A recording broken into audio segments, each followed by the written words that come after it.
సువార్త 2 సత్యములపై ఆధారపడి ఉంది. 1 యేసు మరణం, 2 ఆయన పునరుత్థానం. మత్తయి సువార్త 27వ అధ్యాయంలో యేసు మరణించాడని, ఆయన శరీరాన్ని సమాధిలో ఉంచారని విన్నాము. 28వ అధ్యాయంలో యేసు పునరుత్థానాన్ని చూస్తున్నాము. మన రక్షణకు యేసు మరణ పునరుత్థానాలు రెండూ అవసరమే.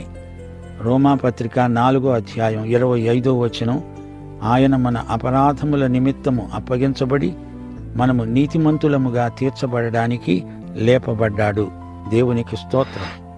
ఆయన మన కోసమై పాపముగా చేయబడినందున మనము క్రీస్తునందు దేవుని నీతి అవుతున్నాము. పునరుత్థాన సువార్తే మనము ప్రకటిస్తున్నది. మతములన్నిటిలో మృతవీరులను స్మరించుకుంటారు. క్రైస్తవంలోనే మరణించి సజీవంగా లేచిన యేసుక్రీస్తు ఉన్నాడు. యేసు సజీవుడు.